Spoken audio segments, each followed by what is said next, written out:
Welcome back to Bread and Butter, where we are serving up the basics for Hearthstone Improvement. This is episode 168, and as always, I am joined by Pylet. Pylet, how are you? Doing well. How are you?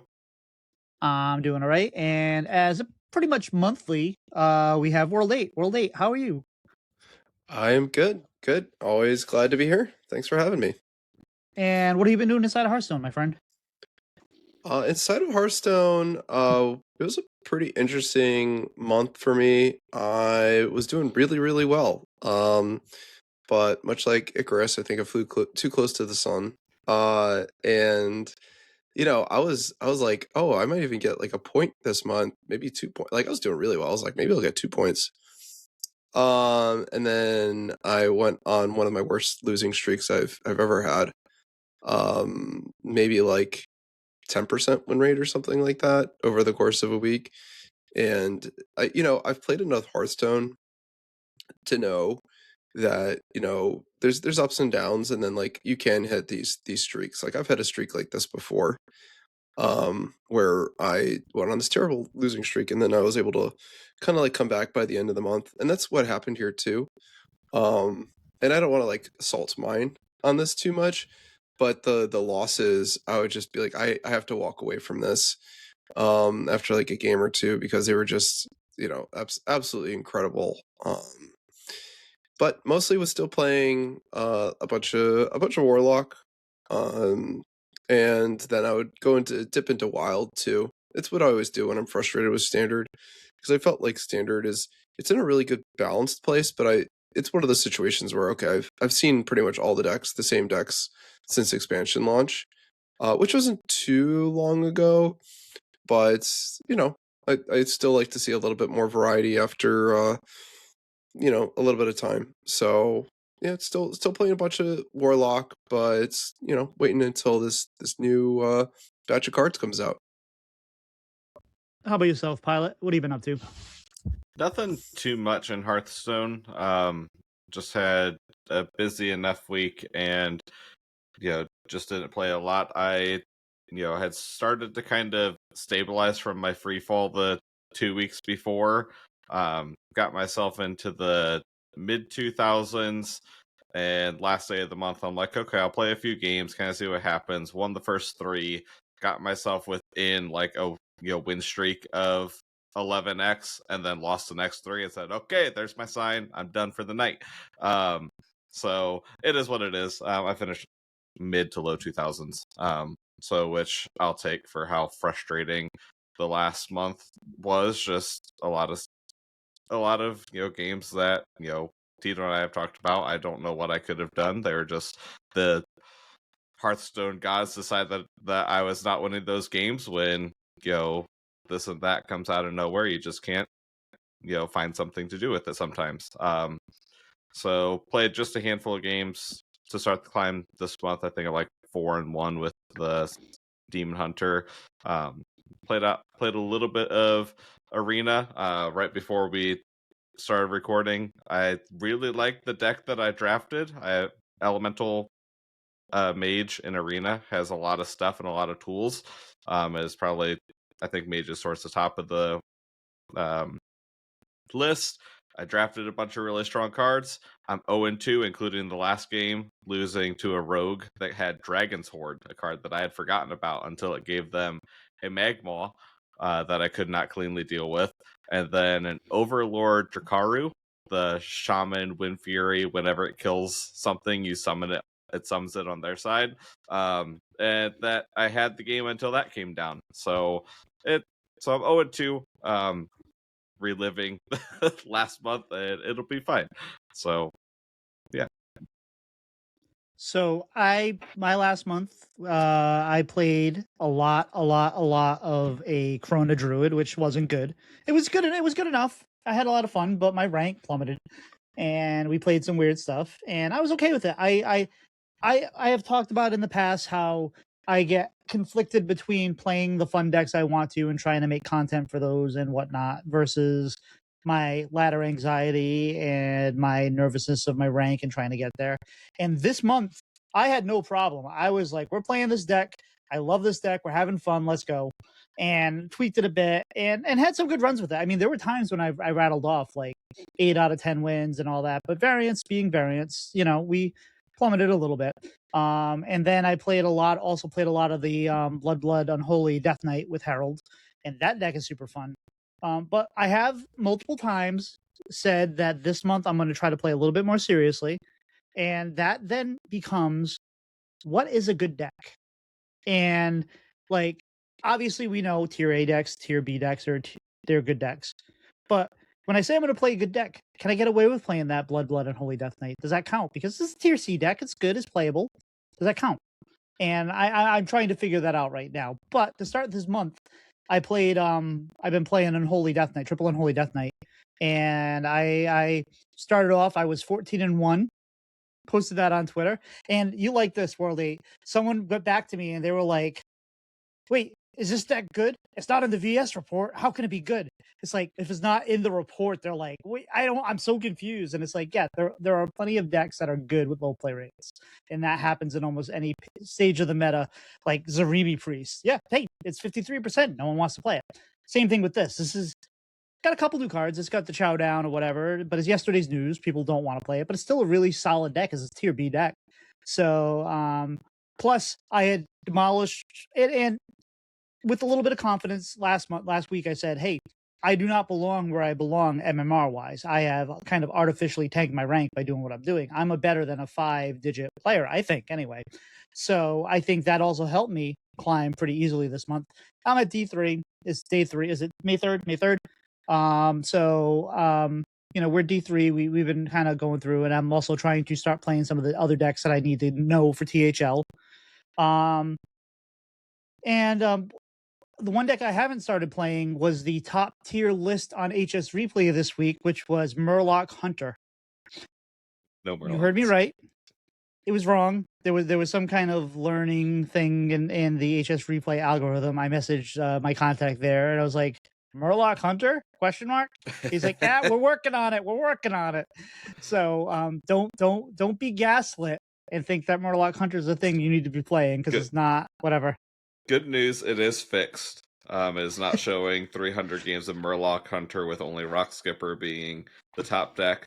Bad news, those lists have now gone into a Magma Hunter archetype without running Magma, inflating the archetype win rate there. Well, Magma Hunter without Magma probably is a better deck than Magma Hunter with Magma. I mean, I just love how it's just taking the Face Hunter decks that aren't running Gen and like not grabbing those correctly. I had Marithria in one of my lists for the Druid, and it just got classified as Marithria Druid on the HS Guru website. And I messaged Donkey. I'm like, Donkey, that's not my deck. It has the card, but it's not revolving around that. Like, you need to change it. But it's fun. So Pylet, I'm gonna put you on the spot here a little bit. You've said I've been gaslighting you lately. What do you mean by that? Okay. So anyone who has watched Tito stream has watched me argue with him for the past 2 weeks of him saying something, then saying that he didn't say it, and then acknowledging the fact that he said it and still arguing against me. This is what I've dealt with for the past 2 weeks. And talking 2 years? Talking in circles, I'm like, I give up. I feel like I'm at school. I do this 8 hours a day, and then I get on and try to just hang out in a friend stream and do 3 more hours of it. And I'm retiring as a mod. I think that's the final conclusion. No. We like, it's just basically kind of like I do sometimes, and this is the duality of things, right? I kind of like, I want to like talk, like I'm trying to play a good deck, and I'm trying to like, I had success with something and I'm not, and I do that. And so sometimes we get a little, you get streamer brain when you're doing it. You forget what you say. You forget. You just kind of, you're there to talk, and sometimes you're just spilling out verbal diarrhea, and it doesn't matter. You're just talking. You're talking because that's your job. You talk. And I don't remember what I said 3 minutes ago. So I apologize if that has happened, Pylet. But we're working on it, and that's why I'm trying to defend. That's where the idea of what is a good deck, because I don't want to have Pylet come in and saying, I thought you said you were playing good decks, and I'm playing Blood and Holy Death Knight. Like, is that a good deck? Is that not? So where's the line? We got to figure out where the line is. But my goal is to have a better month. I am not going to. My goal is to just. I don't have a number goal. Obviously, it'll be better than 5 digits. I hope. But no number goal. We're just gonna play better, and we're gonna learn more decks that we need to for THL. WorldEight, what have you been doing outside of Hearthstone? Outside of Hearthstone's been pretty busy. The big thing is that I ran a decently sized race today. It was the 10-mile Broad Street run in Philadelphia. A really great race. It is a big run because it has 40,000 people. Yes, 40,000 people running this race. It's a lot of people. But most of the city is out, supporting it. It's a mostly downhill run, but just having people out is a big motivator to keep you going. The weather was great, and yeah, just a really great run. I've been kind of out of shape, so it's one of those things when like I think Pylet had mentioned this January 1st. Why is that like our fitness goal date? It wasn't really mine, but then I signed up for this race about 2 months ago, and I was like, all right, now I have like a hard deadline to get into somewhat shape here, because even if it's a good run, it's not nothing. So it's been a good motivator to get into shape. And incidentally, my gaming time has diminished a lot because most of my time is like I stay up way too late into the evening. And I was like, all right, I'm like doing these training runs. I'm exhausted. I'm like, all right, I'm going to actually go to bed, do the responsible thing. So, yeah, otherwise, things have been, pretty even keel. I'm taking a little bit of maybe even more distraction from Hearthstone as a new Heroes of Might and Magic game just came out after forever and ever.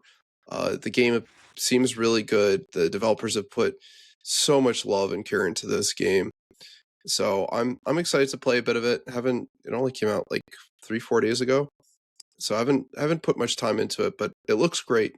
So yeah, I mean that's the big thing that I'm probably going to be doing in my free time if I'm not spinning on up Hearthstone.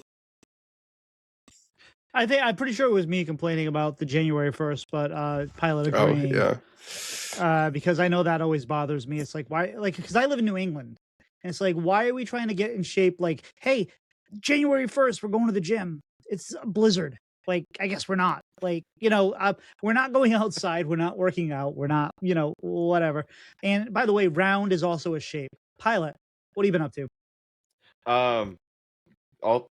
Also, it's May, and around here we're not getting outside very much either because it's rained constantly all the time. I did not have to purchase a boat to get to work, but I thought that was getting close some days.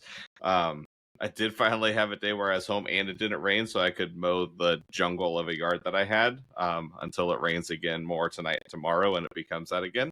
But outside of that, not too much. I've had a lot of longer days at the school just trying to get stuff done before all of the end of year performance chaos hits. I think it was about this time last week, Tito asked me, it's just like, so you're winding down now, right? And I just laughed. I didn't answer, I just laughed. Because at the time, I think we had like 22 days of school left and 7 performances. So one of those performances is checked off. We had our large group contest, our adjudicated event, our state contest this weekend. Band played really well, especially because our district event was canceled because of weather, so we didn't have any feedback that we could take and work on. So going not fully blind, but a little bit blind. A lot of the stuff that we focused on this year were things we got complimented on, which is awesome. We got a top mark in sight reading, which has always been a struggle for this group and it's become one of their strengths. And then we got 2s from all of our judges on our prepared pieces, which would be an excellent rating. So that's what we ended up with. So super proud of the work that they've done. Outside of that, kind of chewing through Final Fantasy VI a little bit more here and there. I'm like a week and a half behind where Squelch is, but I think I'm playing a little bit quicker than what they are, so I should be able to catch up. I think I'm under leveled based on all the walkthroughs that I'm following, but I haven't had much issues when I don't do dumb things in combat. So I ended up turning up, because I had the Pixel Remaster, I turned up the XP multiplier a little bit to catch up just in case, and that way I could unlock some skills. But I'm like halfway through the first act or whatever in that. And then outside of that, I was supposed to have new glasses this week.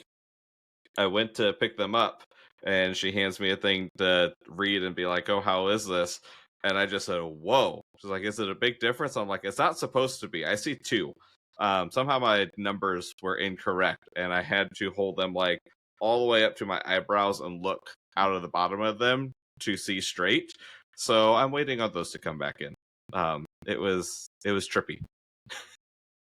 That's fair. And if you need a boat to get to work, I know a guy.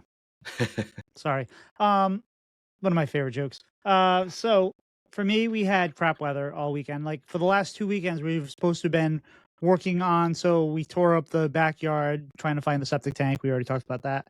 We need to plant grass so the dogs can go back out there, because that's kind of the area for the dogs. We have a big pile of dirt that we just ordered that's got to get put in there into the gardens and whatnot. We just haven't been able to do it. So, I mean, we could have possibly do it, but we're not going to do it in a way that makes us miserable. We might have to do it, but next weekend looks good, so let's see it. My wife started collecting Lorcana, not playing. I wrote playing, but not playing. She has no interest in playing, but she's now collecting Lorcana. So that's going to be interesting, because I need to start playing Magic again so I can start doing Commander with some friends at work and stuff like that. My son collects Pokemon, and now she collects Lorcana, so now we can hit a card store, divide and conquer. So that should be fun. I just finished a book, The Dirty Streets of Heaven, which is by my favorite author, Tad Williams. I've already read it before, but I haven't read the rest of the series, so I'm starting again. It's kind of like, it's a departure from his normal stuff. So, when authors, like, he's a fantasy author, he's kind of like in the J.R.R. Tolkien kind of realm. But this is kind of like a detective novel with like the main character being an angel and stuff like that. So if you're not going to read something that covers topics like that and feel like it's blasphemous to even talk about stuff like that, you probably will enjoy it. It's a lot of fun. If that is the problem, then I wouldn't go there. I do have one last thing to talk about, and I probably should have talked about in the Hearthstone section. So we had an accidental issue this weekend, or on Friday, where we had some we were given some things to give away by the Hearthstone community team, and it accidentally got put in the wrong place, and somebody in our community took those codes and for themselves, so we were not able to distribute them yet. So I don't know if we'll get any more or not, but if you do that, please leave the community. Don't listen to the show, because you do not represent the kind of things that we represent here, and I'm very disappointed. But I still appreciate everyone. Most of the people in the community are fantastic and whatnot. So yeah, no, please unsubscribe and leave the Discord. Thank you. Anyway, Pylet, do we have any news? We do have some news. We got patch 35.2.2 with kind of a round of balance updates. We only had 2 changes for constructed. Prescient Slither Drake went from a 6/8 to a 5/8. That's the 7-mana elusive dragon that costs 3 less if you're holding another dragon. And Flight Maneuvers, the Paladin Shatter card, still summons 2 4/4 Drakes, but the other half is now give your minions +1 attack and Divine Shield instead of +1/+1. So just kind of bringing those 2 cards down a little bit. As we've kind of talked about the meta's in a fairly good spot, especially for a 4 set. I think there's options. There's some rock, paper, scissors going on that sometimes gets a little frustrating, but most classes have some representation. At least definitely in Legend and Diamond through Legend, top 1K always gets a little bit more narrow, but even then there's 5 or 6 options I think are viable. So just kind of bringing these in line, especially because they are bigger early play patterns that can snowball really quickly. And also I don't think they wanted to do too much because of the class sets coming out, which is the next set of news. The rest of the patch was a ton of Battlegrounds updates, which we would have expected because it's kind of the first patch of that. They did a ton of changes there that you can look at, and I think all the bug fixes were also BGs related. With the major other thing being Clocksworth is now banned in duos. We will call out that for BGs because that was busted. Tito and I got to do that once, maybe twice. For those of you who don't play Clocksworth, you only need 2 minions to make a minion golden. And if you play it, you just get a coin instead of a triple reward. However, in duos, you can triple it and just pass it to your teammate, and they get the triple reward still. And yeah, it was insane. It was fun. And with them not wanting to do anything with this balance patch, they sure didn't do anything because this did nothing. This was basically like we corrected card text. These nerfs did 0 to I mean, maybe their percentage points or whatever, and WorldEight, you can probably speak to it a little bit more, given that you are a data person and you work with the Vicious Syndicate podcast or Vicious Syndicate report world, whatever you want to call it, the brand. But I saw these and it's just like, who cares? Like, this does nothing. It's like the goggles, they do nothing. They 1 health on the minions for the shatter card does nothing because it's not that, it's the divine shield. Like, that's the big divine shield plus 2 minions, and like that 1 health does not do much. And then whatever they changed on, they went down to a 5/8 instead of a 6/8. Who cares? I mean, if they were going to do anything, they should have made it a 6/7 just for the memes. But yeah, no, I'm looking at this and I'm just like, people working. Now, when I'm saying this, I don't feel like the meta is in a bad place. I don't think they needed to make nerfs. I think if they were going to do anything, maybe they should have made some buffs. Maybe these cards needed to change. They didn't do enough to make them actually change. I really felt like if there were 2 cards that needed to change, it's these 2 cards. But they could have buffed some couple things, whatever. But so yes, I don't think they needed to make nerfs. I'm not like, oh my god, they haven't fixed the meta. The meta's fine. But these nerfs did nothing. WorldEight, what do you think? Well, I think that this is a matter of perception from where we're playing. We're still playing, like, we're playing in the legend ranks, right? Like, we regularly hit legend. And the Slither Drake is just like the tiniest nudge. That was like, okay, whatever. But the flight maneuvers is kind of a big deal. Because that was just basically that was just completely dominating most low-level formats, and it felt awful to play against.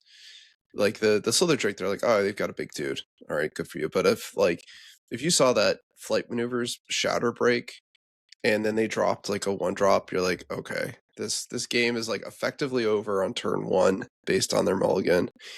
And the play rate for that aggro paladin dropped tremendously. Now I think it's less popular than Unholy Death Knight, something like that, right? Like it completely went away, right? Like they deleted a deck without really making a huge impact on the Oradin.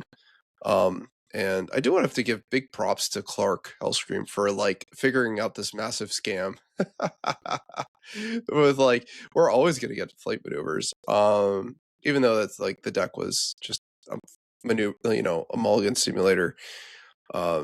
So yeah, I mean, I think it changed the landscape for not even like Diamond through Legend, but lower players that are in lower ranks, like the people that don't really get out of Platinum, right? Which is still a fair number of players. So I do think they could have included some buffs for the classes that weren't getting class sets. I know I've been playing a lot of Warlock, but people have been saying, maybe Warlock needs a nudge. And I think that for that in particular, it's a little frustrating because the Herald stuff feels really close by itself without the egg scam, but it needs a little bit more. So, well, we didn't get any buffs this time, but that doesn't mean it's never on the table.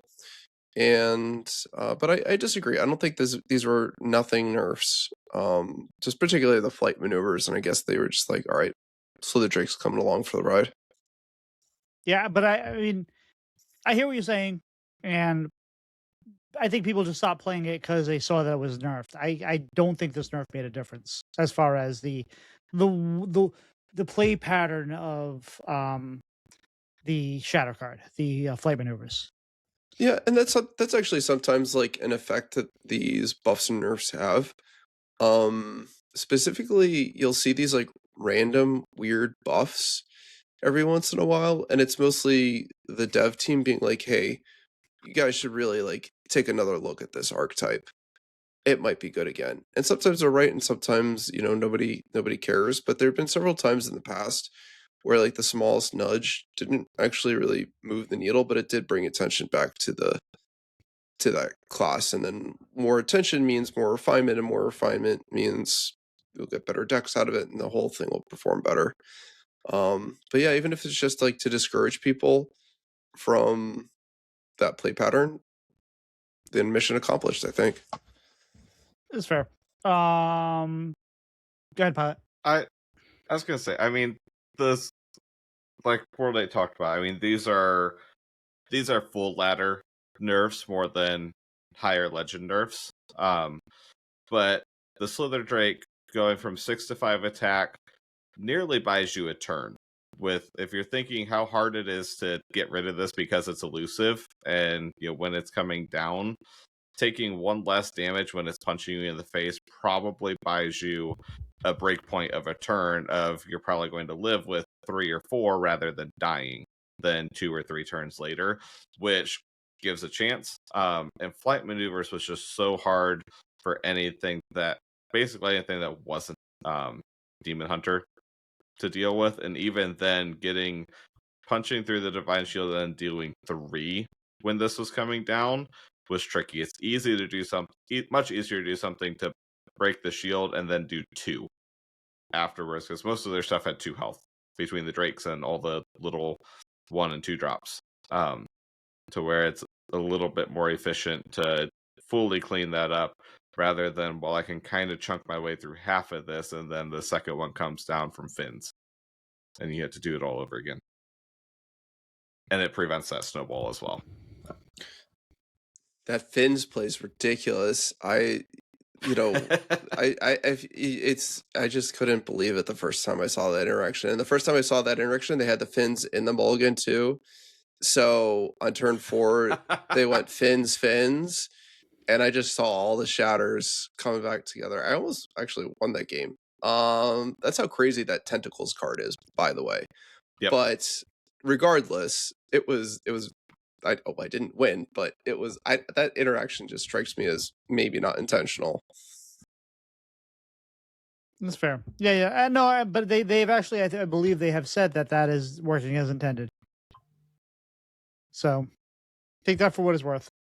I don't know if they've said it, but it works how things like that have in the past, like when we corrupted Nitro Boost Poison off of Secret Passage and stuff like that. I thought it was confirmed. Maybe I'm wrong. I thought I read somewhere it's confirmed. It doesn't matter. Pylet, do we have any other news this week? Yeah, but kind of bouncing off of that, the reason why we didn't get much for buffs or bigger patches because the class sets are coming. So these class sets are replacing mini sets for this year.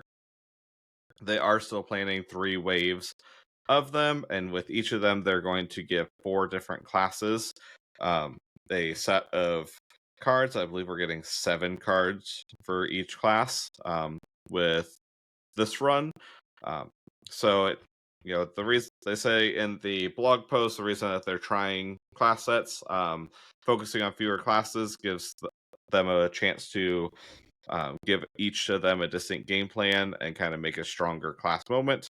They want to try to make a more noticeable meta shift with these by pushing 4 classes with new cards rather than giving each class 3 cards and seeing kind of just seeing what happens. And then also gives more impactful updates throughout the year rather than having a mini set where, because of the nature of them, 1 or 2 cards they play, or we have dogs and things like that happening again, then these kind of hit these classes, and then we see those shifts throughout the year. And we'll talk a lot more about the cards here in a little bit, but that is going to release here this upcoming Tuesday with the Restoration of Azeroth class set for Druid, Hunter, Paladin, and Mage. 52 total cards across all 4 classes.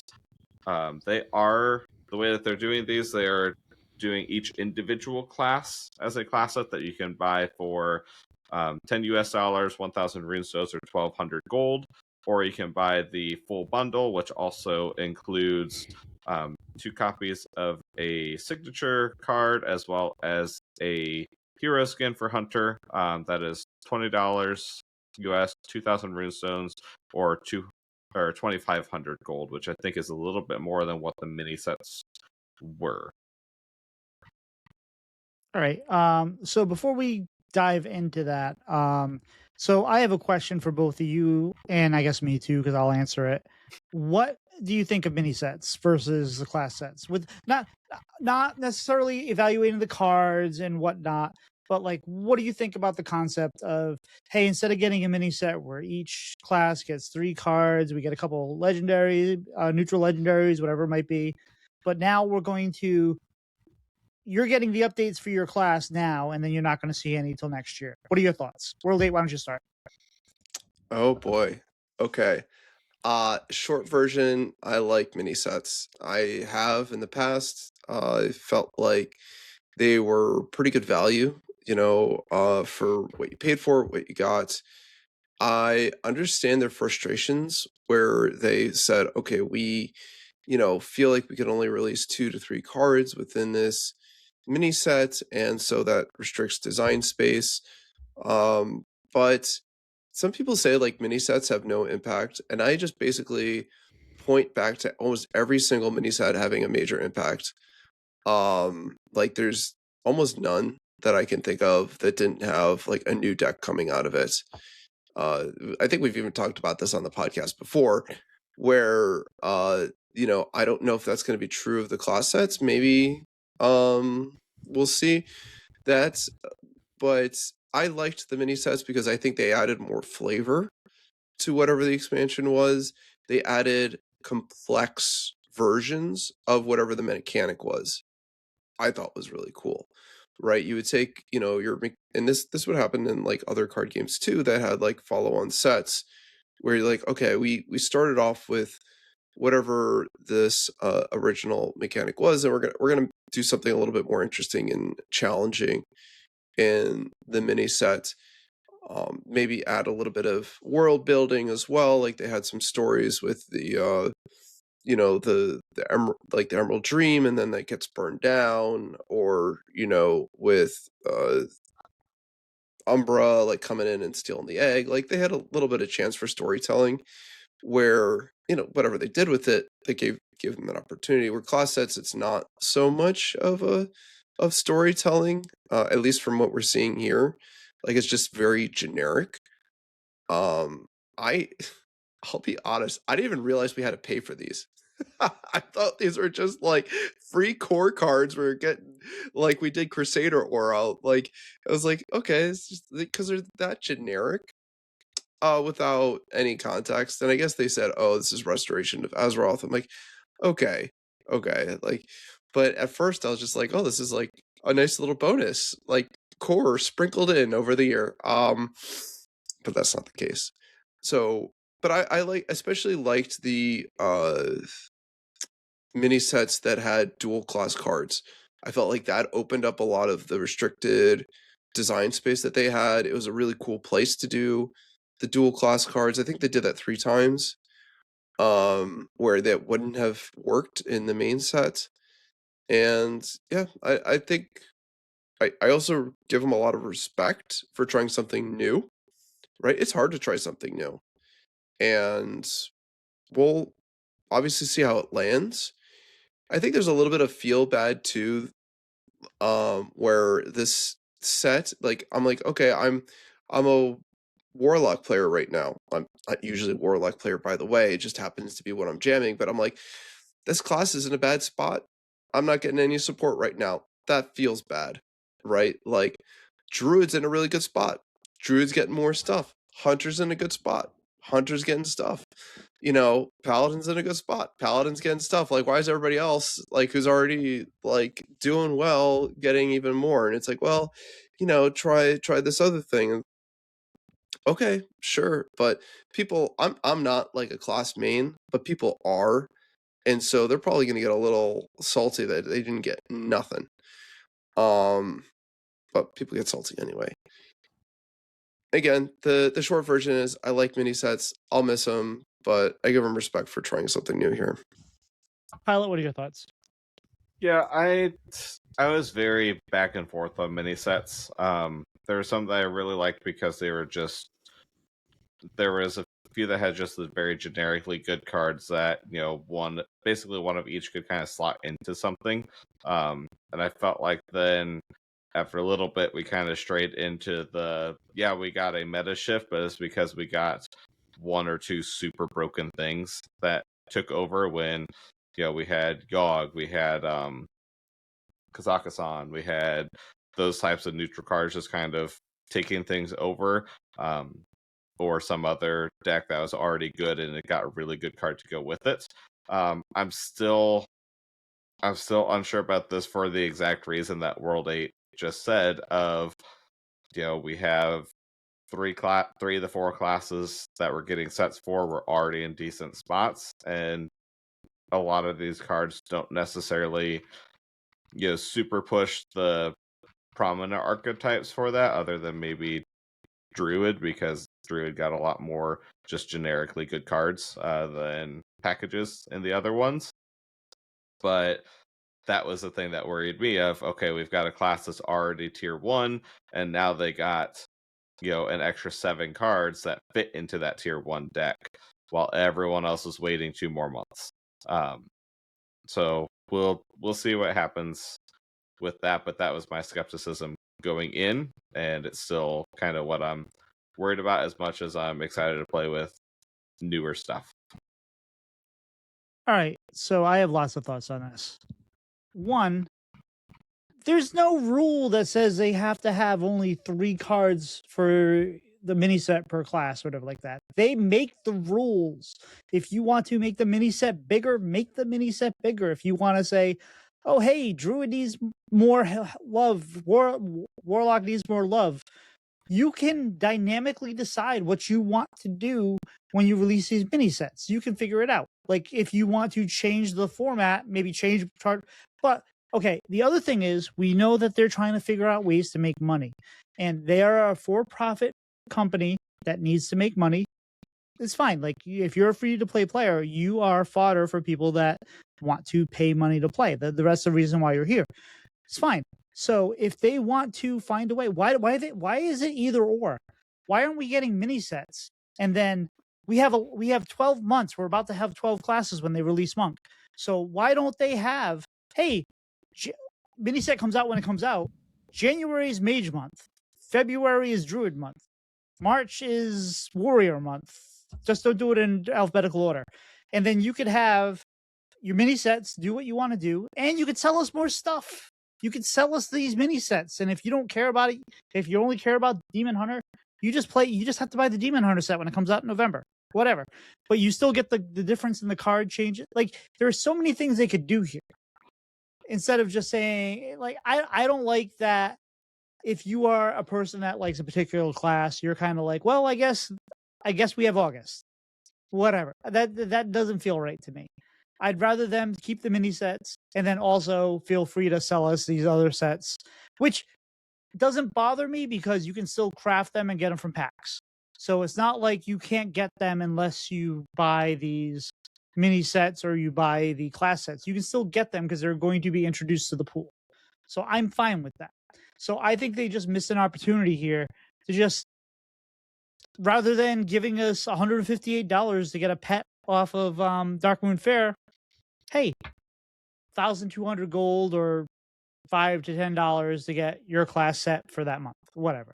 I think that was an opportunity. I'd rather them do both, like honestly, and I don't like that they're not doing both. So and I agree 100% with WorldEight. I love that they try different things.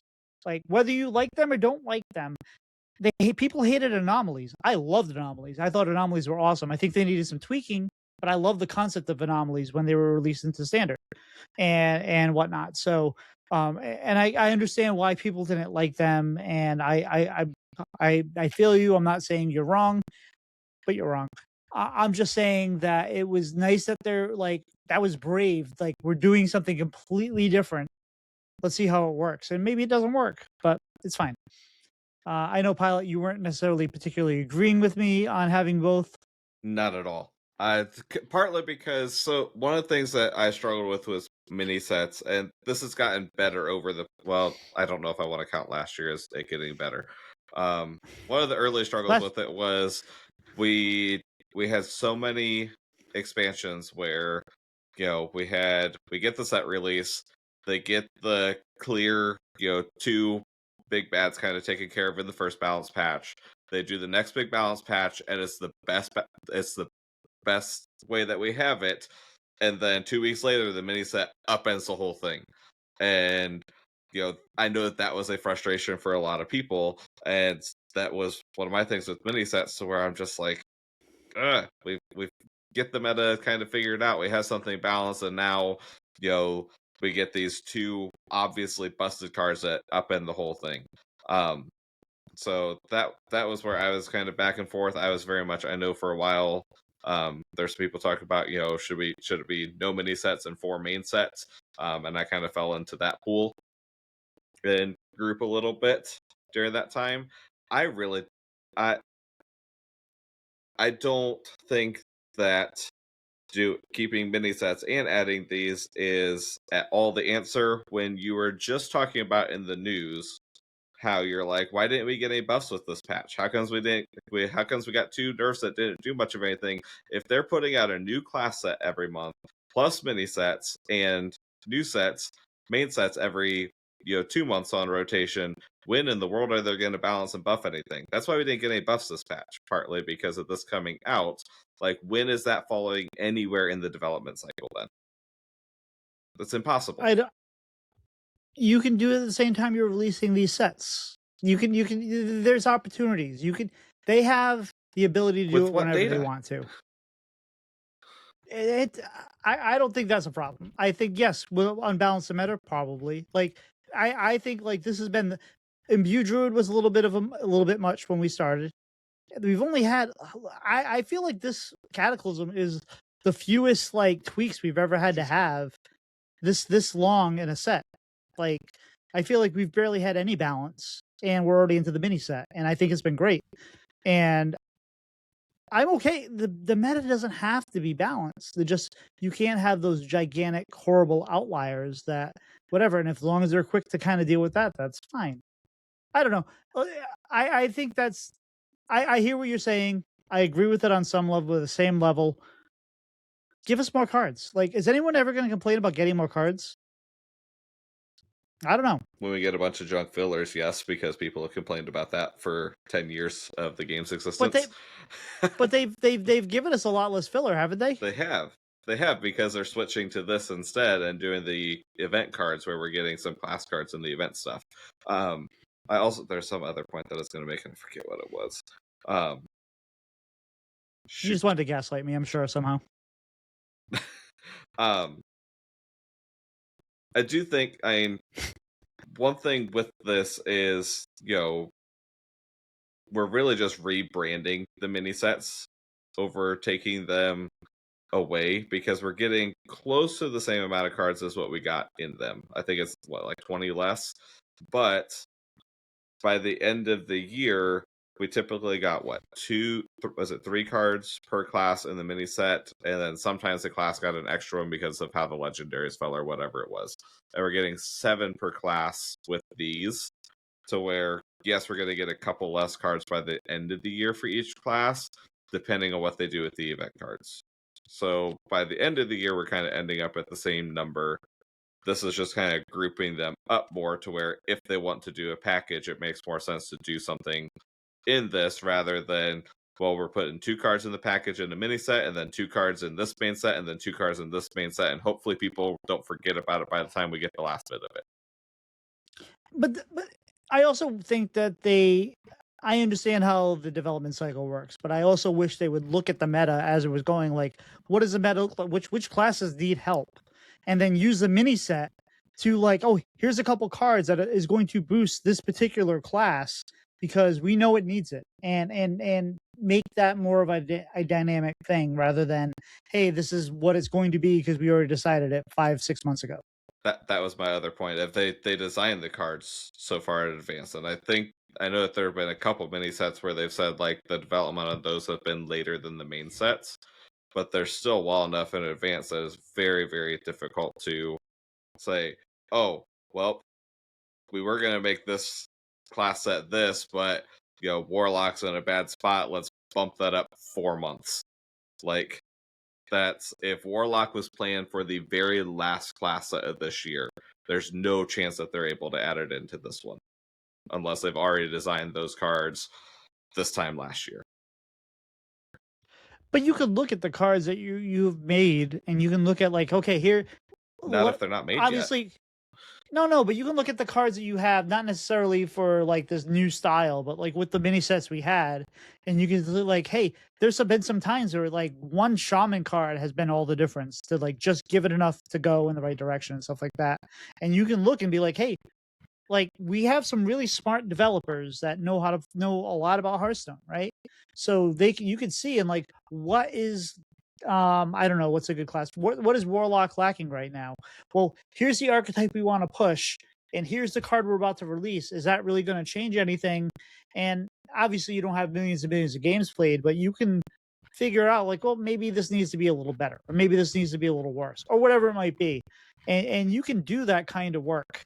So I don't know. They do, but you can't make cards appear and when they're not supposed to be there yet. That's what I'm saying. It's a digital card game. You can do whatever you want. Like yeah. So WorldEight, you've been awfully quiet. Any thoughts? No, I mean, I think it's also, yeah, it's if you follow like the design blogs at all, right? They've planned this out a year ago, right? Like they don't have that granularity. They were putting these class sets together, last summer, last fall, something like that. They know what their expansion is, the fall, the winter. Like they know they're probably working on the expansion for next spring, right? Like they've got a really long lead time on all these things because they have a lot of moving pieces to get together. So they don't really have that flexibility to be like, oh, well, now we can see currently that these sets are weak, unless they were like, oh, we have like the pool of all the class sets we're gonna rearrange so that this one's earlier in the year. But it looks like they did come up with a theme here, Restoration of Azeroth. And I don't think they would have, and that makes sense to me.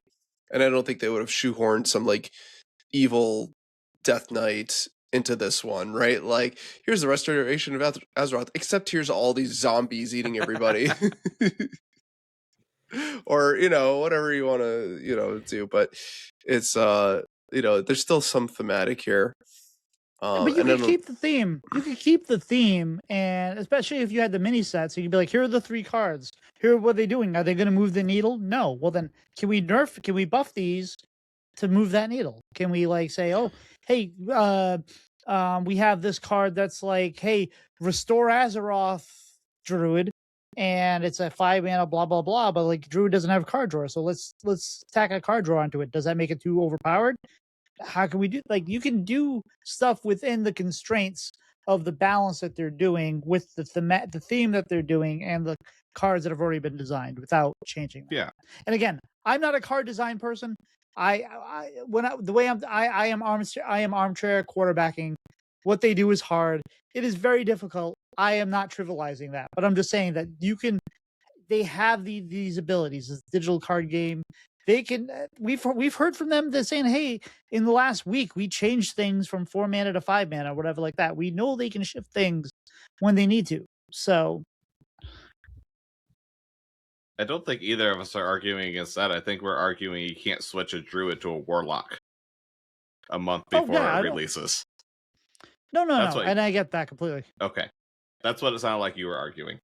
No. I'm saying like, hey, like this class needs a tweak, like, and we're about to release a mini set. Does this help the class enough? No, it doesn't. So how can we change these cards to make it a little stronger so that way maybe that could compete more or something? They have that power. Yeah, I mean, I also like maybe they're saving up for a big buff, right? Like they want to give this opportunity for the class to shine, for these decks to shine. Yeah, maybe something that's not doing great right now is continue not to do great. But maybe in 3 weeks they do something crazy like Shogal eats minions on the board. This is a proposal I've heard, and that's an absolutely insane thing to maybe do, but give this new druid set a little bit of breathing room before you do something that might completely break everything else because you're swinging for the fences on these underperforming classes. This is also a week earlier than we would have expected the 0.4 patch, because it's only 3 weeks after the BG's patch, which should give another chance for, a big balance patch before we get to the pre-release of the next set. Yeah, because I mean, one of my favorite buffs ever was the Energy Shaper buff, which was a while ago, right? Which was a card that basically said all the spells in your hand are now random spells that cost 2 more, and then they buffed it to be 3 more, and that created a whole deck, and that was so cool. Like just maybe one little change, but it took a class that wasn't doing much at the time and gave it a whole new deck. So, but if you did this bundled with this right now, you might lose all these cards that they just worked really hard on. So maybe a little bit of copium, but maybe fingers crossed that the next balance window they do some bold buffs. All right, so should we actually talk about these new cards? What do you think? Yeah.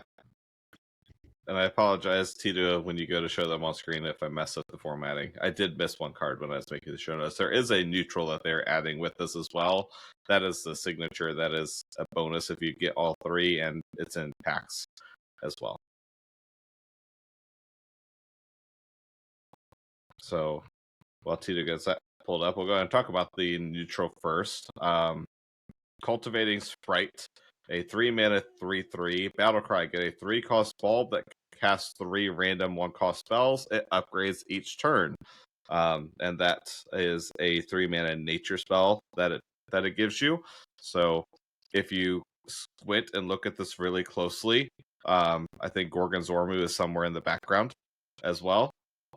It's Gorgon's Ormu with spells, so which is probably slightly worse than random minions from the cheese wheel, but it's still an interesting effect. So we're sure that because it doesn't really define. It says upgrades each turn. It's upgrading the cost of the spell, not the amount of spells cast, right? Yes, because that is the digit on the card. The digit always changes. The word stays the same. Okay. I mean, this seems fine. It doesn't seem like. I mean, I'm sure there'll be some deck that decides to run it, but it doesn't feel like it's going to be meta defining on any level. But it seems fine, especially that's what we want, the neutrals, right? We want the neutrals where you can play them in some decks, but we're not playing them in every deck because that sucks. What do you think there, Mr. 8? Well, I mean, obviously the comparison to Gorgon's Ormu is pretty close, except that we're not sure that these spells are going to benefit us. Yes.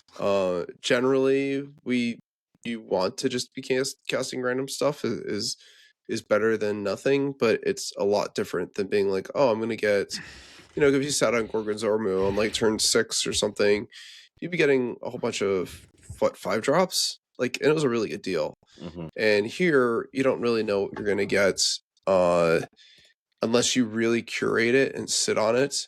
I'm looking at the I hadn't actually looked at the spell pool, but like the 5s are pretty good in general. For example, but you do get like random stuff in there like Supreme Dynamancy or like Divergence, right? Like, but you might also get random for glory or Army of the Dead stuff. So I think it's really funny though when you get to the 9 and 10 mana. The only thing, as far as I can tell, for 9 mana is Murden's Last Stand and the new Druid spell are the only 2 9 mana spells. If I'm not mistaken. And then right. and then 10 is hilarious. 10 is Spellweaver's Brilliance, so you get your 6/6 dragon. Mm-hmm. Story of Amaro, then you get 40 life, and then Typhoon, and you shuffle everything randomly. So I guess that's good. Right, like a guaranteed Typhoon is kind of hilarious for any class that wants it. Yeah, I mean the spells are kind of all over the place, and you're mostly going to be, if you did do this, you'd be doing this on 4, and you just don't know what's gonna happen. So I think this is something where maybe somebody will analyze this and be like, oh yeah, this is really good, but make sure you cast it what's on like cost 5 and 7 and stuff like that. But I think it also is a big difference between Gorgonzorba, where this costs 3, and Gorgonzorba costs 2 for the cheese. Mm-hmm. Every 1 mana counts. So, Gorgonzorma didn't see any play at 4 mana, 4/4, right? So even though the effect was really powerful, even the slightest nudge from that baseline where everybody played it, it might just be sitting, collecting dust, unless somebody's like, well, you got to play this bulb and really try and hit it at the this cost. Mm-hmm. I think they need a keyword, because like we've had places where it's like target friendly minions when it's like a buff, and we've had ones that are like guaranteed to target an enemy minion if possible.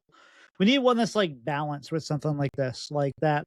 If it's something that's going to negatively affect your opponent, hit your opponent. If it's something that's going to be a positive benefit to you, hit you. There's no like one that does both.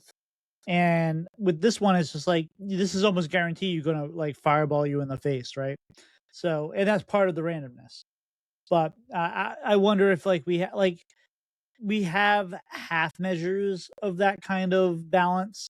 I wonder if we need to eventually have it so it's like it's always going to be positive if you play it, and maybe that makes it a little more appealing. Not always positive, but obviously, if you have a full board and you play this and it gets typhooned, too bad, so sad. But if you have like, you guarantee that like the fireball's not going to hit you in the face, and you're not giving your opponent Wind Fury with Divine Shield and Lifesteal, whatever it might be, right? If there was a way to balance that out, that'd be interesting. Well, they had Prison of Yogg, so here the bulb could cast 3 random spells at a target, right? Because that's what Prison of Yogg was. Like, you picked a target and then it cast the spells at the target, and so typically you aimed it at their big fat minion and hoped you rolled Assassinate or something, or you pointed it at their face and hoped you rolled Fireball. And then, so that's like a mitigating way where it's like, okay, well then sometimes every once in a while you'd buff their minion or something like that. But generally, Prison of Yogg was like board buffs, draw, or damage kill, right? And so you just generally targeted at their stuff, and that was pretty good. Like, and that's a nice balance, I think. All right, Pylet, you got any thoughts on Cultivating Sprite before we move on to the next one? Nope. All right, let's talk about Druid. So, Druid got, out of the 4 classes that we got, kind of the most just kind of generic stuff in their set. So cards, I think the card that stood out the quickest to a lot of people was the 9-mana nature spell Life Bloom. Restore 8 health to all friendly characters, summon 2 random 8-cost minions. It's expensive, but that is a very, very powerful effect. We got the other epic is a location, Tranquil Clearing. Give a minion +2 health and taunt. It falls asleep until the end of your next turn. So it has like the summoning sickness. It does not go dormant, it just can't attack. Legendary Bashana Rune Totem, a 7-mana 4/4 battlecry, get 3/2/2 trance, carve 12 mana worth of nature spells into them. So we have a 2/2 trance that will cast some sort of nature spell when you play it. And then a couple cards that care about if you did not play a minion last turn, a 3-cost nature spell, Heartroot Stones, draw a card and gain 3 armor. If you didn't play a minion last turn, do it again. As well as a 5-mana 3/7 Wizened Wild Speaker, taunts battlecry if you didn't play a minion last turn, refresh 3 mana crystals. We got a dragon, 4-mana 4/4 dragon, taunt Death Rattle, get a random dragon, it costs 2 less. That's a seeding dragon. And then Ashworm, a 1-mana 6/6 beast, starts dormant when your board is full, awaken. So quite the variety here. I think, like I said, Life Bloom probably finds its way into any ramp druid. The Seeding Dragon is pretty solid, especially if we are an Oaken Summons deck. It's a very, very good target for that. I don't know if we're playing few enough minions to make the 2 if you didn't play minion cards worth it, but we might be able to find a way to do it because those effects are probably strong enough to try to go for it. All right, I meant to ask you this, both of you. So, with all these classes, I want you guys to answer. Are you excited to play this? And do you think this will have an impact on the meta? So, Pylet, are you excited to play this? Do you think it'll have an impact on the meta?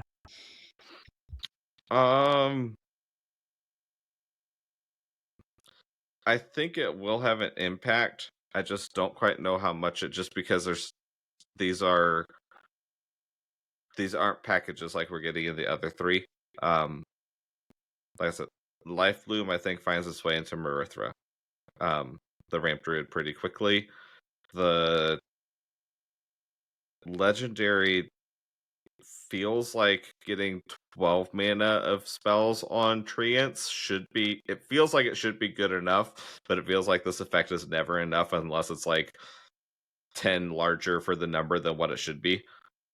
So like we've seen stuff like this before. It's just like, is that close enough to get us there? And then we never actually play it. So this is probably in the same spot.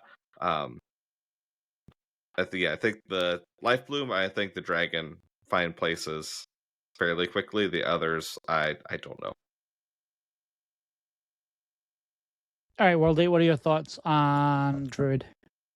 Well, I have a signature quest druid. Yep. So I'll try it. Right? Like, I'm here to take the baits. With Ashworm. And clearing helps a lot, actually. Another board slot. So between the 2 of them and Wickerfang, then you've got 1. And yeah, and trees. I just think trees is so hilarious. I want to build a deck with trees. Yeah, I mean, I think with like some of the dragony stuff, I think it's closer than you think. Like if you play enough Marithra, you're like, yeah, my board's like pretty full. I think if you just add the clearing, maybe even not worry too much about the worm. Like clearing could just every once in a while give you a nice little taunt. And otherwise, actually, it's hilariously, it's kind of like a red card on your opponent's minions too. Like if you don't want them to hit you, yeah, put that thing to sleep. And ignore it for a turn or 2 until you deal with it. So I think that's actually a pretty flexible card. I think that I don't think Rune Totem's going to see much play, right? Like it's like Highborn Mentor. It's like, yeah, there's good value here, but what you really want to be ramping to is Life Bloom. Healing the board is not, don't ignore that. Like that it's all characters, it's not just your face. You can do a whole bunch of value trades and then heal everybody. and get the minions. I think that's a really powerful card. If you haven't played something on the previous turn, can definitely be very good. Like we were saying with like Oaken summons.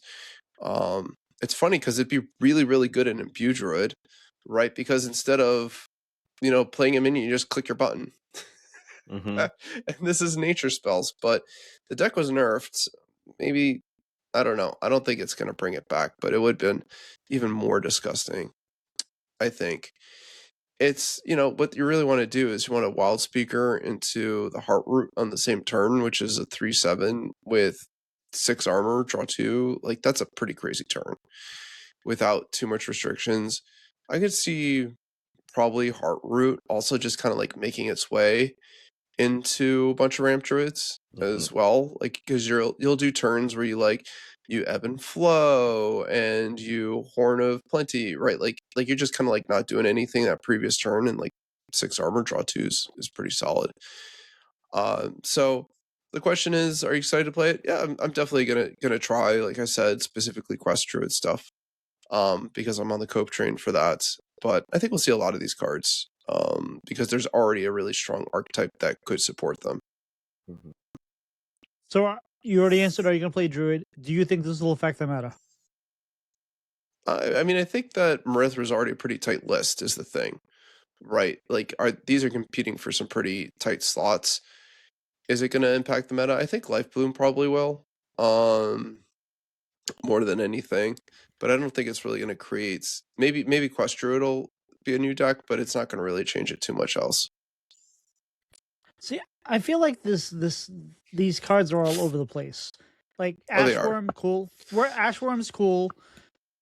Tranquil Clearing, cool, but like instead of making it dormant, it's asleep.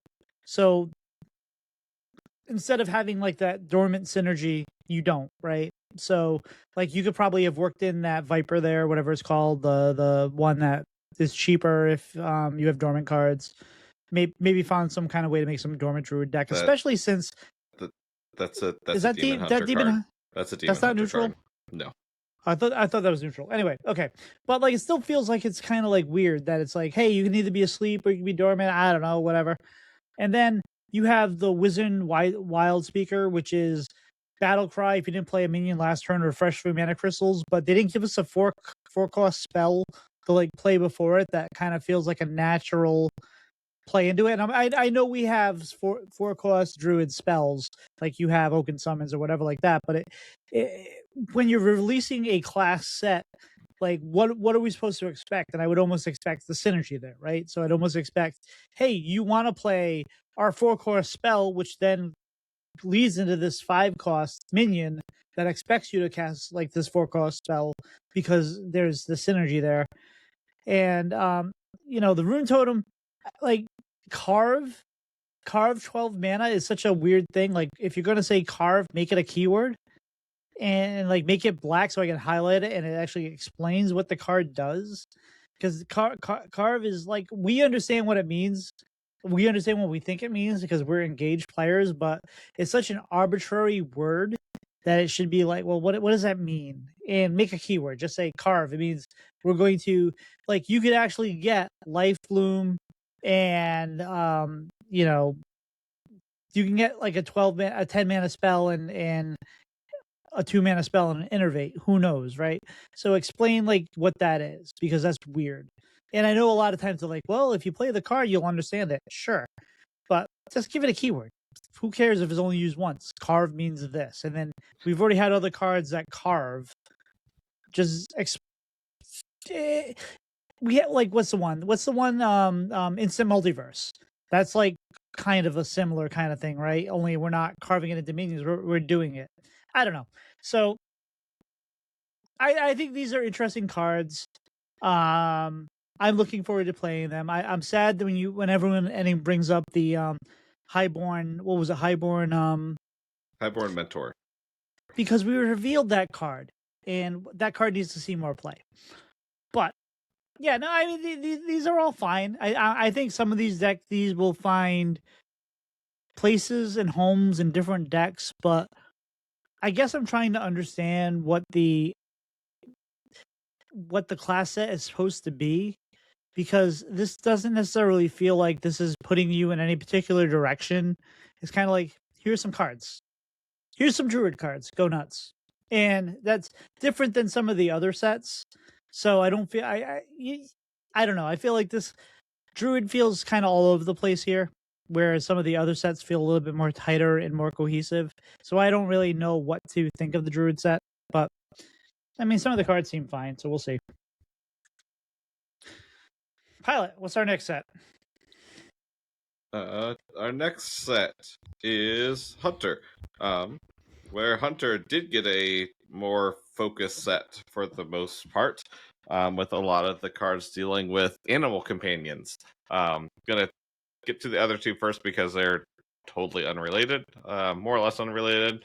We have a 2-mana nature spell, Nurturing Nature. Give a friendly beast +2/+2. Give a random beast in your hand +2/+2. And they've also got a 4-mana 3/3 Wasteland Vanguard. Battlecry, deal 3 damage split across all enemies. If any die, deal 3 more. And all the other 5 cards work with animal companions, specifically replacing a lot of them focus on replacing your animal companions with beasts of a higher cost. So we have a 1-cost Tame Pet. Replace your future animal companions with random beasts that cost 1 more. Draw a card. 3-mana 3/4 beast. Migrating Elect. Taunt Battlecry. Replace your future animal companions with beasts that cost 1 more as well. And then a 7-cost spell, Roam Free. Replace your future animal companions with random beasts that cost 2 more. Choose 1 to summon. And then we have 2 cards that work with summoning them. A 4-cost 2/2 Spirit Speaker. Battlecry, choose an animal companion to summon. And a 5-cost legendary Talia. So I think I said Earthstrider.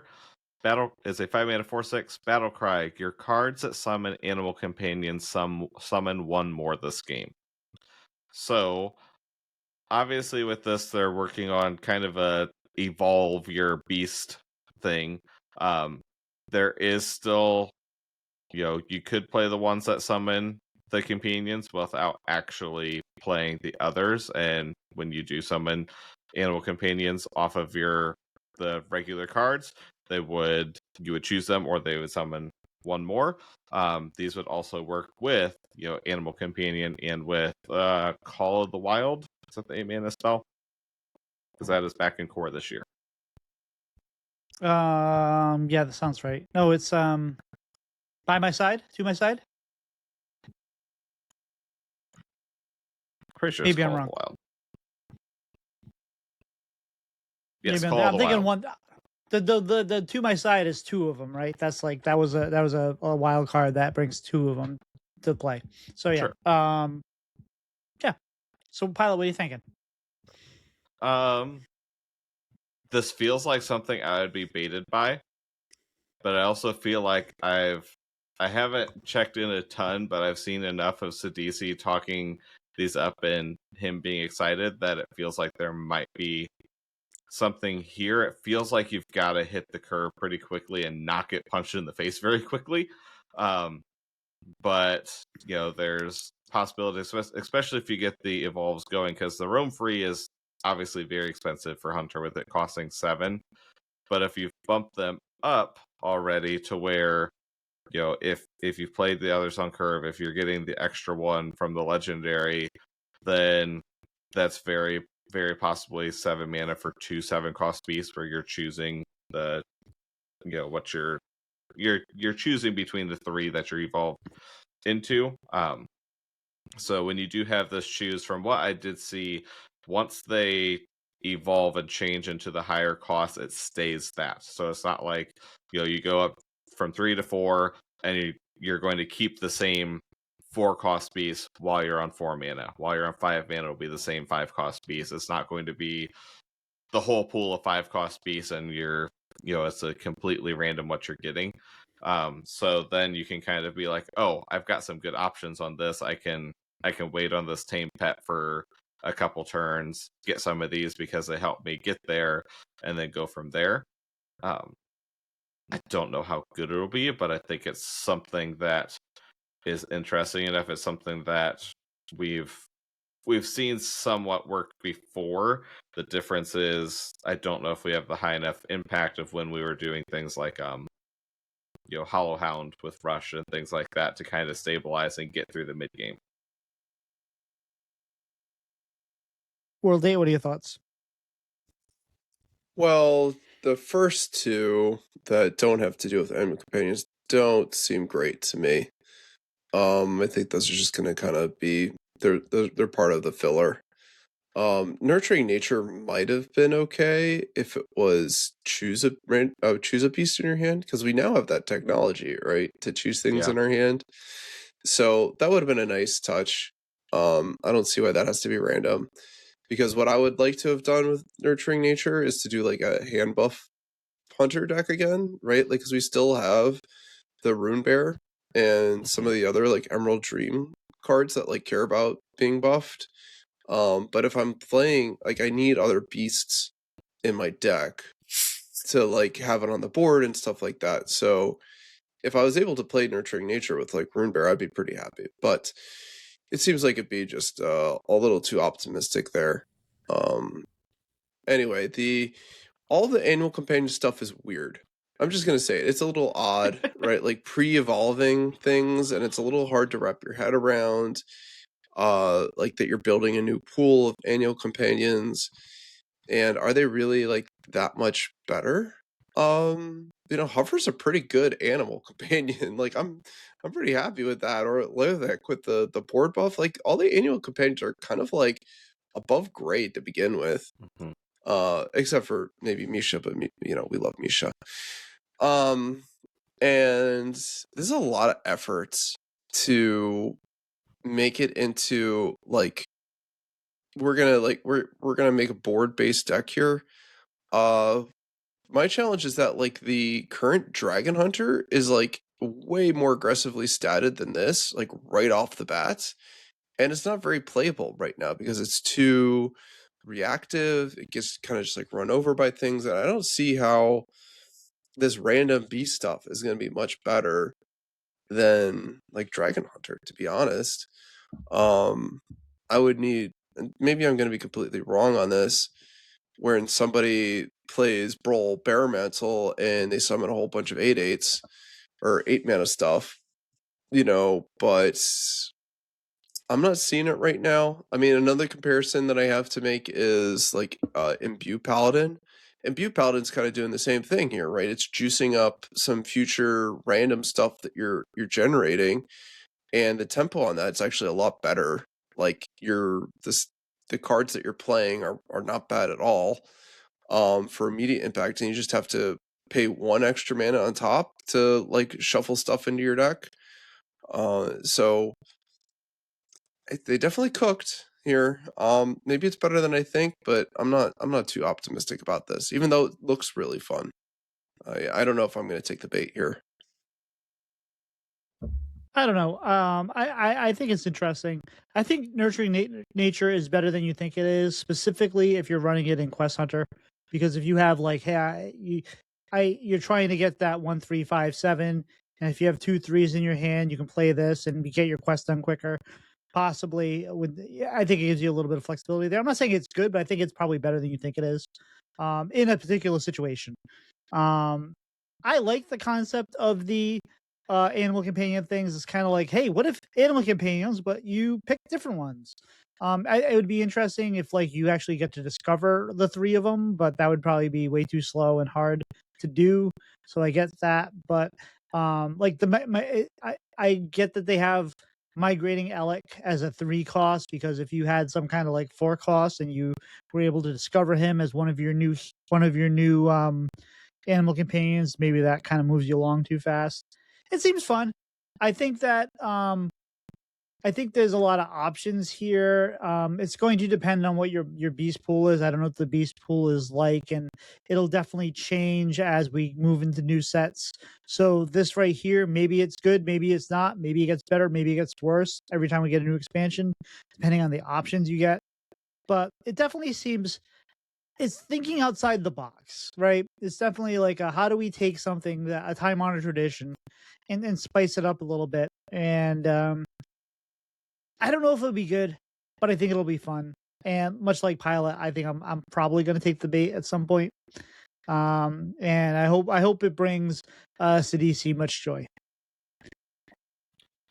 Two things to point out. One, with nurturing nature, I think one of the trickiest parts of this is to cast it. You have to have a friendly beast on board. So you've got to rely on playing something that is a beast, and then two, if you don't want to play at the same turn, having it stick. And that's normally what slows these cards down quite a bit to make them unplayable. As someone who played a hand buff hunter deck for quite a while a few years ago, it just gets a little bit awkward. Also, just to point out, because I just saw, I was looking through what Sid said on Twitter for all this stuff. Tame Pet does cost 1, which means if you're running enough 1 cost to make Confront the Tol'vir worth it, that will upgrade your beast as well. Nice. Until Confront the Tol'vir is a fantastic card. Mm-hmm. All right, Pylet, what's Mage got going on here?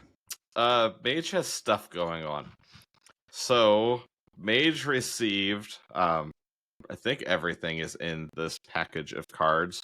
Receive Ley Lines, which are 3 collectible cards as well, and then a lot of cards that deal with them. So we have all 3 are arcane spells. Leyline Nexus is a 2 mana, draw a card, it costs 1 less. Bursting Leyline is a 4 mana arcane spell, deal 4 damage to a random enemy minion. Excess damage hits the enemy hero. A 6 mana spell, Crystallized Leyline, summon a random 6 cost minion. Then all of our other cards deal with the effects of the ley lines. So we have a 2 cost beast, 2/3 beast, Mystic Rune Saber, elusive, Battlecry, increase the effect of your ley lines by 1 this game. So that'll change the number that is on the card. So the discount of the draw will change, the damage, and the cost of the minion that you summon. We have a Ley Walker, a 3 mana 4/2 Battlecry. Your ley lines cost 1 less this game. Death Rattle, get a random ley line. And then we have a 4 cost Surge Needle, a 4 cost 3/3 Battlecry. Your ley lines trigger an additional time this game. And then finally we have the legendary spell, the Arcanomicon, I don't know, something like that. A 7-mana arcane spell, get all 3 ley lines, choose an upgrade, and it's one of the upgrades from the minions. They trigger an additional time. They cost 2 less, or increase the effect of your ley lines by 2 this game. So, Tito, thoughts? This feels like I don't need relics. I have relics at home. So I like the concept that we're going with here.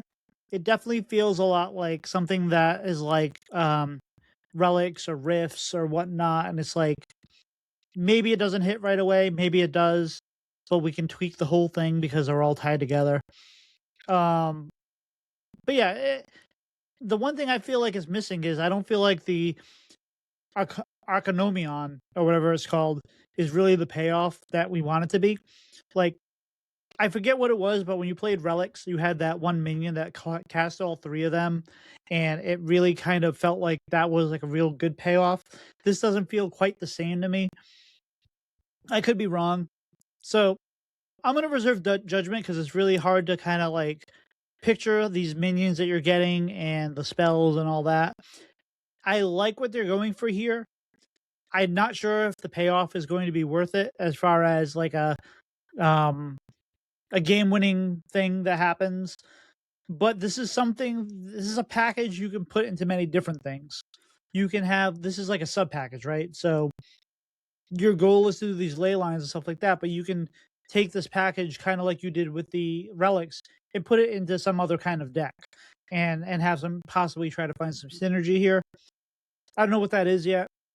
So I'm optimistic, but I wouldn't be surprised if they don't need to tweak it one way or another once we get it going. What do you think, WorldEight?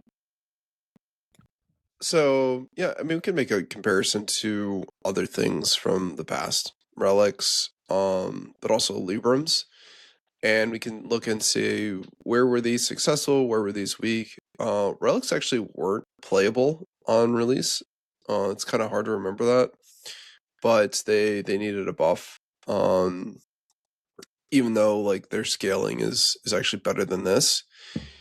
This but specifically referring to Librams, like this whole deck looks like it needs to find Laywalker to work. Right? Like all of the ley lines are really like overcosted. But then they all start looking pretty good if you find one Laywalker. And that's kind of where Librams failed from Great Dark Beyond, was like, did you find the weapon or not? Like if you found the weapon, the deck felt like great. Right? But if you didn't find the weapon, the deck didn't feel like a deck at all. It felt like you're playing some kind of like arena thing where you're paying 4 mana to do 4 damage to a random enemy minion. Like, come on. So, but if you get your Laywalker down, then all of a sudden your Nexus is 1. Or if you get 2 Laywalkers down, that's crazy. Right? Like you have 0 mana Nexus, 2 mana bursting, 4 mana crystallized. Like the Rune Saber's fine. Like it's just fine, but like it's still mostly going to be a River Crocodile most of the time. Other than nudging up the crystallized a little bit, and the surge needle, the 4 mana 3/3 is just such a huge tempo loss. Like you need to figure out a way to get that back immediately. And it's not like you can follow this up with like a star power, which is like a board clear for mage. You're gonna need to figure out how to compensate for that tempo loss. And so, what's the ideal curve here? It's a Rune Saber into a Laywalker into a Needle, and then you cast your Crystallize, and what's that going to do? That's going to summon a pair of 7/7s, right, for 5 mana. But we've already like taken this huge tempo loss getting up there, and this is like absolute ideal scenario. So I think this is all pretty interesting, but I think the power level is actually a little too low.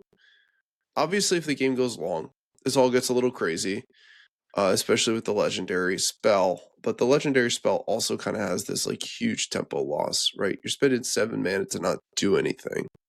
You're getting the spells, you're not casting any of them. Like you called out the relics, where the payoff cast all of them. It did the things. You cleared a board, you got a whole bunch of phantasms, you drew some cards, terrific payoff. Here you're spending 7 mana to set up for the next turn. So I mean, I love the art, I love the idea, but I think the tempo loss is going to be too big for these to be effective unless they get some kind of support nudge. What do you think, Pylet? Yeah, that's kind of where I'm at also, as someone who played more of the Syndragos Dragon Mage than anyone should have. That was it was in a similar kind of vein to where you had to get to where you had the free buy one get one freeze, and you got to turn 5 or 6 and then got to do the crazy things. The difference was, in that deck, you didn't have to play specific cards to make the payoff worth it, other than a couple of tutors. You could play survival tools. Here, if you're playing stuff to clear boards, you're not playing the 2, 3, and 4 drops and upgrading your ley lines, and just hoping that you don't get run over by Face Hunter and Token Druid. Maybe there's a way that works. I think that this is going to be very, very strong into slower decks, and should be. And maybe we find that balance of how to keep it alive against aggro. But it's very interesting where we fill the other 10, 15 cards of the deck to make that work. And it is something to where it's very scripted. If you're going in on this, you really need the 2 into 3 into the 4 to make that payoff start to be worth it, like we talked about. And if you can't do that, then is the deck does it feel like a deck or not? I agree with everything you said, Pilot. I had to step away for a second, so I have to say that. But don't you think one of these things should be a location as well? Like that's also kind of missing something that can be played, and then you have like a couple charges of. Like I feel like with what we're doing here, that almost feels like something that's almost missing. I don't know.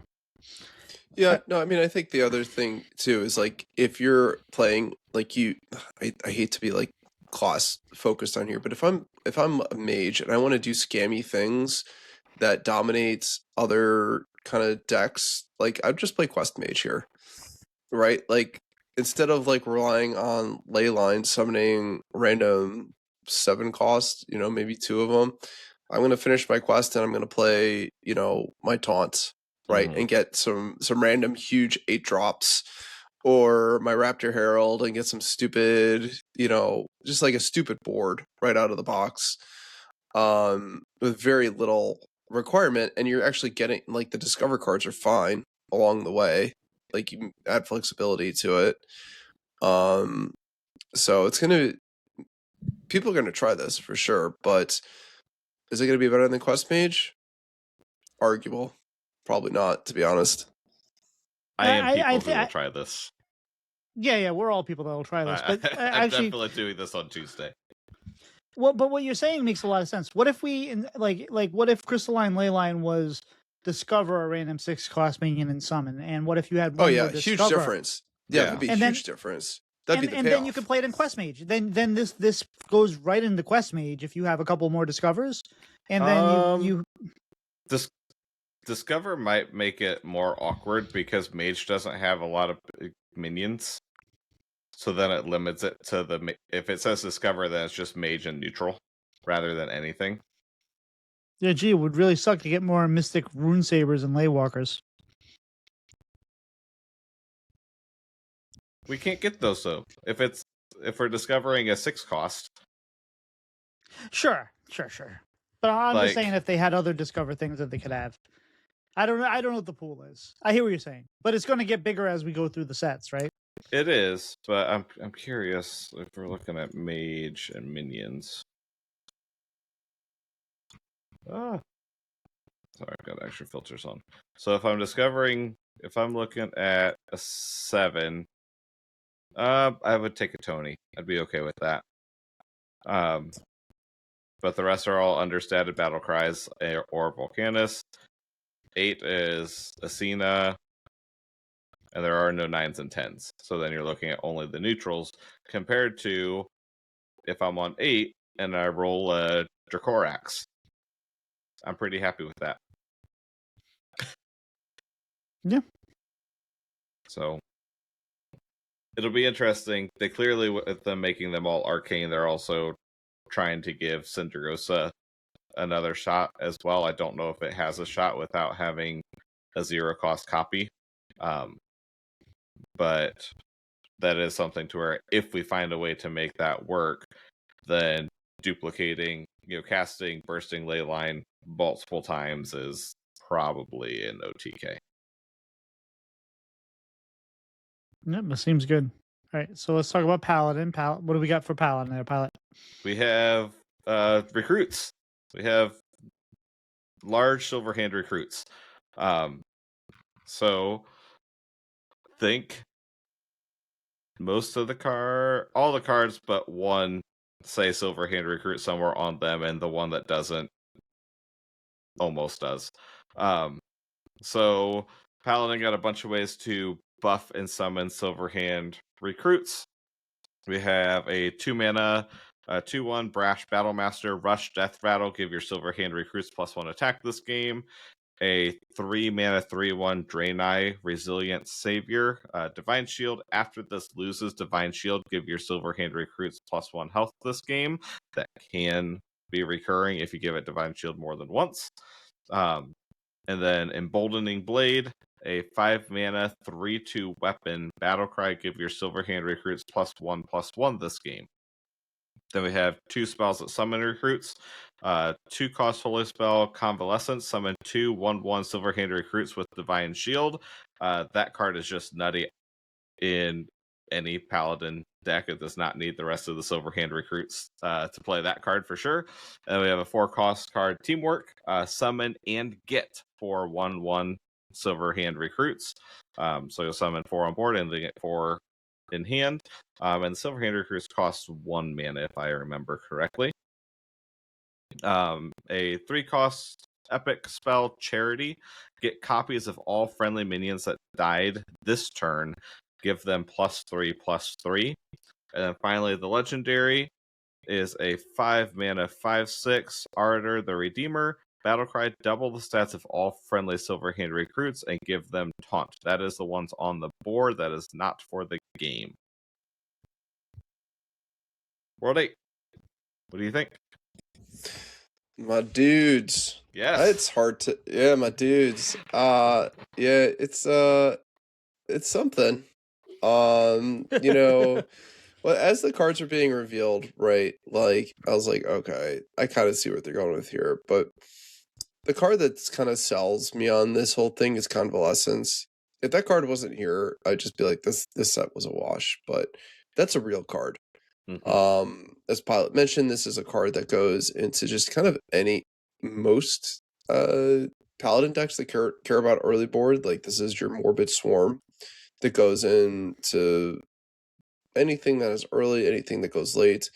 The challenge is that it's, competing on the Treasure Gale acceleration aura curve, where if you put this in your deck, you kind of compromise that.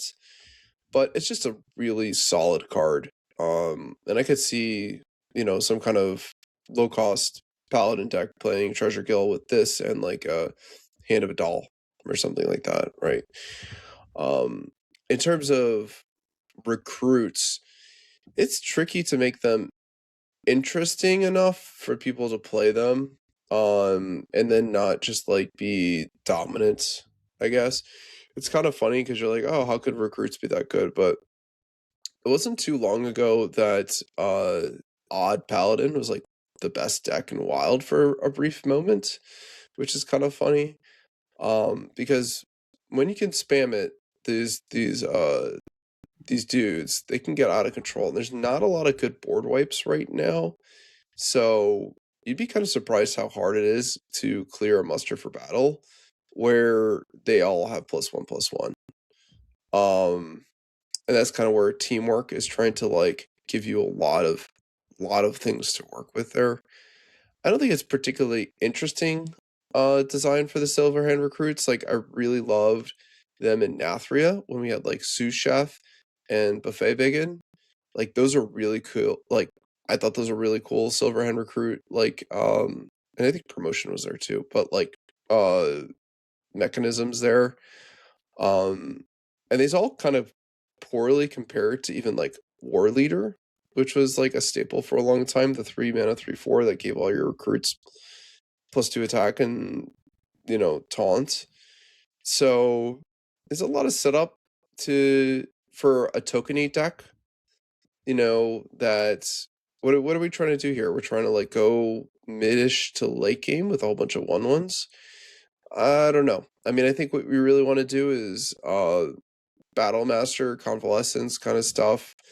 Maybe muster into battle and just rely a lot on our tokens. It's interesting if you do those. So if you do, in my opinion, what's kind of interesting is you do Battle Master, Convalescence, and Teamwork, and then you could play Gen. If you focus a lot on the even stuff and you skip the Savior and the Sword, because I think the Sword's kind of garbage anyway. It's just like cost infinite. So, but you could potentially do your best impression of an even Paladin here, and getting one mana for a pair of recruits is a pretty good deal. But I don't know. It's a challenge because this deck's kind of boring, and you don't see a lot of like innovation or iteration on the boring decks unless they're absolutely busted. And I'm not getting that impression right now. Yeah, I don't know what to think about this. It's kind of interesting, but also kind of not. I agree with you. Like, yeah, obviously, Convalescence competes with your Aura. I can see coining out Convalescence into a Brash Battle Master, pushing 4 damage on turn 2. Charity is also an interesting card. Teamwork feels like it's going to possibly be hand problems, because it's not like, if there was teamwork, would feel really good if like you're buffing cards in your hand, which we do have some cards out there that do buff your hand. Like we have that 2/4 with the Divine Shield that buffs cards in your hands. Plus you're buffing soldiers this game, so maybe there's some synergy there. Obviously with your end of turn legendary there, that gives everything +3/+3. If you have Divine Shield or +3/+3, that can have some synergy with Convalescence and Resilient Savior and whatnot. So but I agree with you. It feels kind of slow and clunky, and like embroiling blade should probably be 4 mana. Charity, I think some of these cards will see play, like Convalescence will see play. I think Charity will see play, but I don't necessarily know that we're going. You never go full dude. I don't know if we're going full dude here.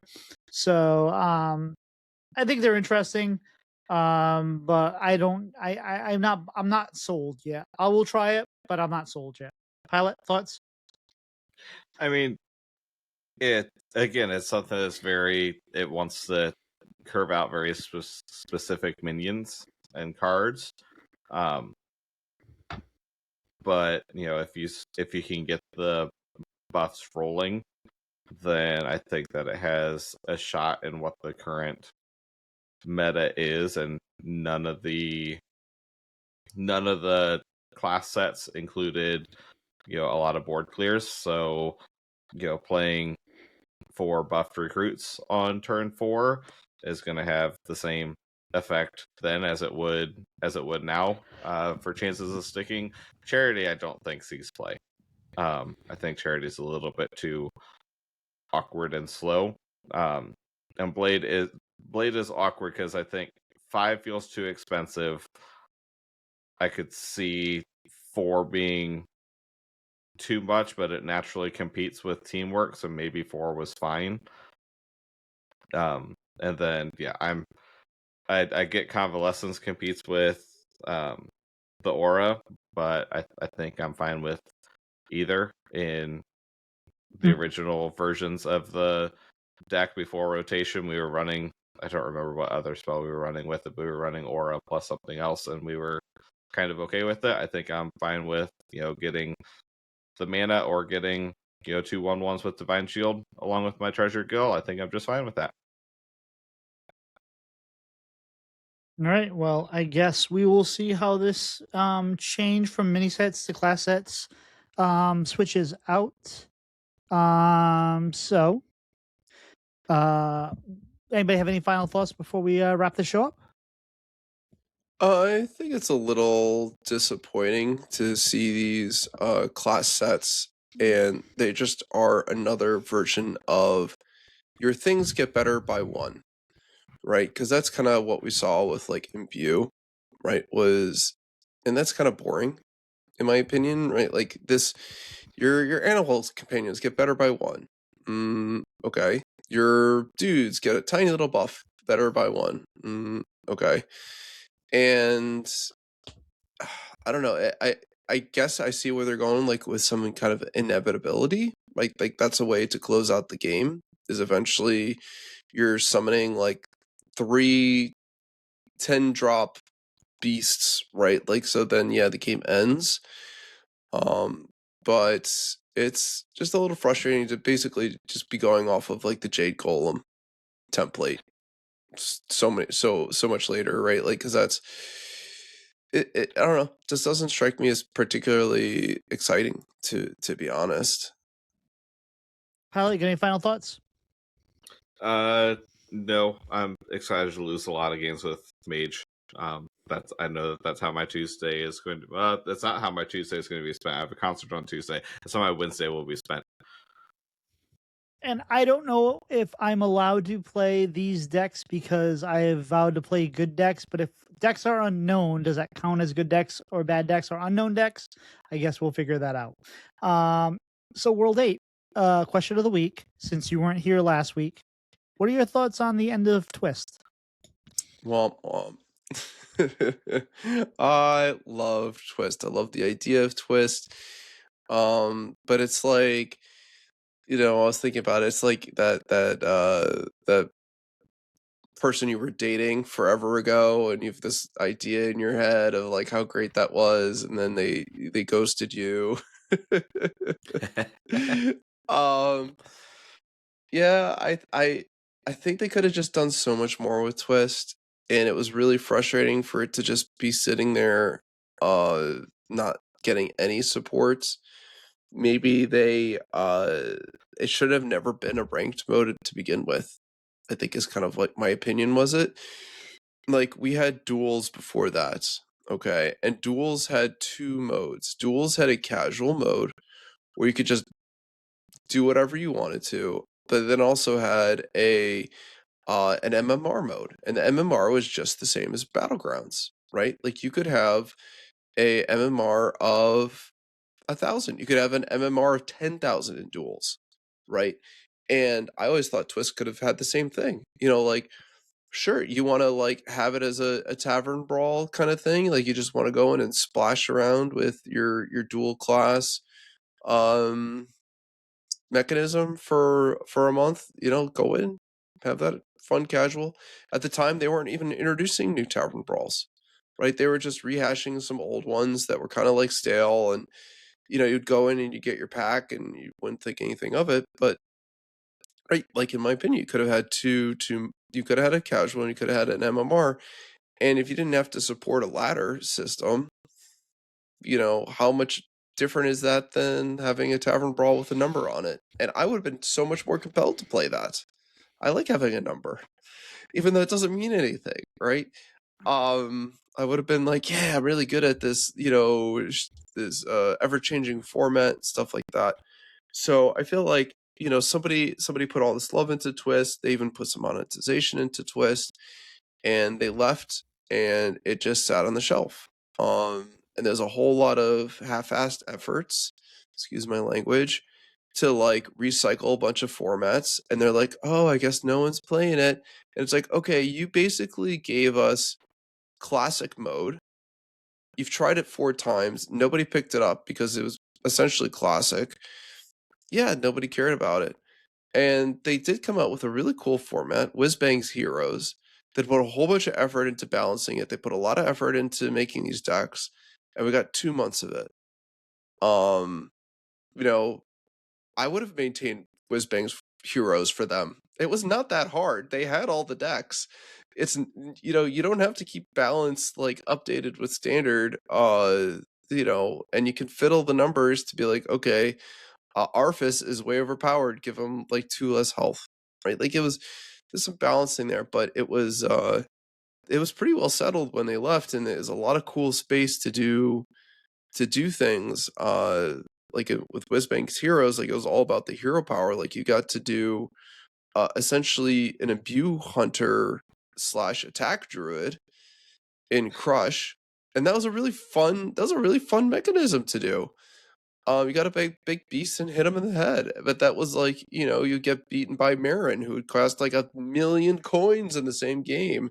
So the games are really dynamic.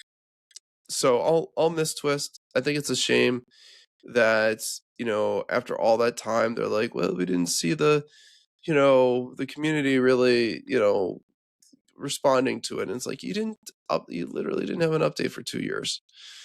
So I am fingers crossed, coping beyond copium, that this is opening up space for another format when they do their big fat reveal at BlizzCon this fall. I want a modern format in Hearthstone so bad.